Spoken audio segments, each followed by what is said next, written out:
Got your back against the wall, no, you know you never had a chance. Should've known better, now you better make other plans. There's no going back, gotta let you know in advance. This is Game Squad. We're here at Philly Regionals, and we just got the first place deck profile. Can you explain everything? Hi, I'm Colin. I got first place. My friend actually got second place with the exact same deck. His only loss was me. He's just playing my deck. So, yeah, I'll just go into this. It's just like pretty much like Pepe with magicians added as like consistencies. 3 luster, 3 damage juggler, 3 of these, 2 of this. I think a lot of people like run 1. It's really important to have a second because once you play a low scale, I think it's important to play at least 2 of it to maximize the chance of like luster being good in your deck. Because like I mean you don't have to, you know, like utilize 3 all the time, but when you do, you want to like make it as good as possible. So. And it's also searchable. It's good to have more pendulum monsters in your deck. 1 Trick Clown, 1 Hat Tricker, 3 Skullcrabat, 3 Wisdom Eye. The only magician I played are those, and then 2 of this, and then 1 of this. This is literally just there, so I can put this in my Facebook extra deck just to have a thing in a searchable MST. But he's like if this could get another 1 of this and there's not use this effect, I'd just not even run this. This is just there. I don't actually run anything that's like below level 5. I just run just a bunch of level 4s. I run 2 of this for the same reason, like I said, because if you open an awkward hand with luster in this, you need to be able to pop and search another one to maximize that. I ran 2 Mask Chameleon. It was between this and a main deck emptiness.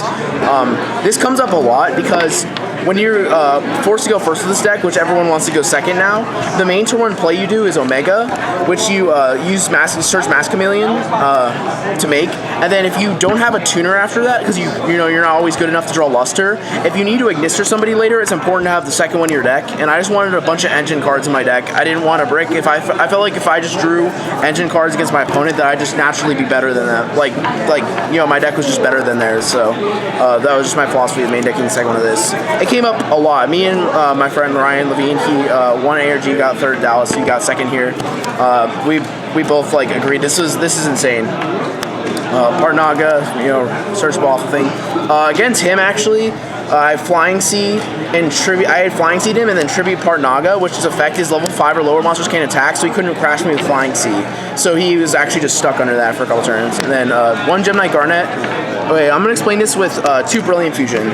This is not standard at all, but I definitely am sure it's correct because this card's insane. You want to open with it, but at the same time, you want to minimize the chances of you opening 2 with it. This deck, like I said before with Mask Chameleon, as long as you open a playable hand which you can do stuff with, then you're fine. If you're forced to go first, you open double Brilliant Fusion, you just neg yourself for a turn, and then you're just going to lose. This isn't as important to the deck as it was before because of the Magicians, so you have constant scales. So I would rather lower the chance of me drawing this by slightly, but like maximize the chances of me not opening multiples by a lot. And then the 1 Garnet, if you do happen to open the 1 Garnet, then it's a lot less likely that you open Brilliant Fusion with it. So it's actually just a really, really like good. I think it's like the perfect number of them. I could go into more in depth than that, but I'll keep this a reasonable length. So yeah, 1 Garnet and then 3 Maxies. The best card. It's the only protection card that also adds to your game plan. So like you're guaranteed a card for this. So it's not like a trap where you just flip it and if they out it, you neg 1. This card is nuts. I would play like 5 if I could. Spells 3 Upstart, 37 cards. You never side this out. Play it and everything. 3 Wavering Eyes, 2 Instant Fusion, 2 Brilliant Fusion and Foolish. Also, another reason, with only 2 of this, if you open multiples of these, the only things you can really send off this are Damage Juggler and Trick Clown. So if you open one of them, then you can really only send the other one. So if you open a hand of too many, like Trick Clown, Damage Juggler, Brilliant Fusion, Foolish hands, it's kind of just redundant. So you still want him in the deck because it's a very good card, but you just never want to open multiples of it. And then that's main deck, 40 obviously with Upstarts. Extra, 2 Ignister, 1 Omega. This card's insane. 2 Feral Imps. I made this a ton. This is the same with Mask Chameleon because what they do, once you make the King of the Feral Imps, they always try to get over it so you can't search again. And so if you use the first Mask Chameleon for the first tuner and you need another tuner, then you go into King of the Feral Imps and then you add the second Mask Chameleon, you Pendulum Summon the second Mask Chameleon, and it comes up a lot. It's just like when you go first and you have to make Omega, it comes up like tons. Emerald, Castell, Direwolf, Dweller, I don't think many people are cutting this, but I've seen a couple, and it's really important to have, especially in the mirror, because there's times where the like you get overboard. It's relying on damage juggler, and if you just make Dweller, then you just like win. Trapeze, and then Ptolemy. I just ran Pleiades because Durandal kind of sucks. Pleiades, and also the extra deck was really tight. But this is just really another really important thing to make turn 1 with Omega. Like you can just go first and open Pleiades Omega and not even have Maxi and just win in the mirror match because it's just they can't kill you, and then you're just getting so much advantage that you just win. And once RHnisker, it's only 2 Brilliant Fusion, 1 Norden. For side deck, my side deck was not the greatest, but it was still good. 2 Danko, 2 Flying Seed. This is along with 2 Dirge. This is for the mirror. The reason I only sided 2 Dirge is because the main thing I was doing is asking them to side out Wavering Eye, so I could only side in realistically 4 cards because I side out one of the Chameleons in the mirror. Because you don't need to Ignister that. It's not like Kozmo where you need to Ignister everything. You could just Emerald first. So, this is good to draw into if you Maxi them. You need something that they can't kill you with, and if you just Flying See them, if they didn't naturally draw the Luster or Mask Chameleon, which there's like 4 cards in the deck, then you just like win. 2 Storm, it's just Heavy Storm, plus Fire Effect. 2 MST, I wanted changeable outs to like Anti-Spell and Dirge and just like random stuff. I didn't decide to send in the mirror or anything, I just for Floodgate cards. 2 Dark Hole and Raigeki. This is just for monster floods, like Dark, because I played against Darklaw, Vanity's Fiend, something like that.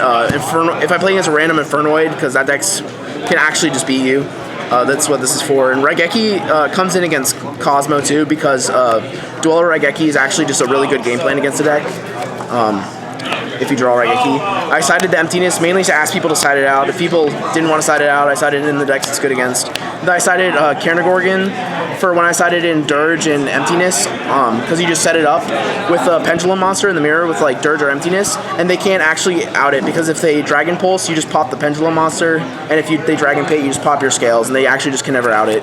And then against like the Kirin Apex Avion Terror deck, you can just make this, and they can't Kirin you, and it's just a good card. But I don't need it because there's nothing really game 1 that you can do this for. So, yep. And today, what would you say is like your MVP card, like your favorite card of the whole day? I don't know. I think this deck, like everything is important. Like there's no one MVP card because it's a giant combo deck. Like everything was a combo piece except for Maxi, and like everything. I think we've like been building this deck for a really long time, and normally I'm the deck builder for a team, and I'm like not the one that tops things. My team has a bunch of tops, but so I've been thinking about this deck, and I think that just everything like as a whole is a lot more important. There's no like single card because it's a combo deck. It's not like you can say Dark Destroyer or anything because everything works together. I'd say extra deck cards like this extra deck. The game is really good right now because there's less variance with extra deck. These cards come up every game. Everyone has access to them, so I think it's actually just really good. All right. Would you like to make any shoutouts? I have a channel, YouTube, Tri-State Yugimation. It's a really dumb name. I made it when I was like 10. I'm coming, hold on. And then, my friend Ryan Levine, Team Islands, theislandg.com is our sponsors. Leave us up, check them out. I'm really tired, I'm sorry. This is bad deck profile. No, it was great. I'm like really stuttery right now. No, it's great. Thank you for the deck profile, and congrats on your first place win. Thanks, man. No problem. Please stay connected with me by adding me on all my social networks on Twitter, Instagram, and Facebook. Just copy the link into your search bar and add. Thank you.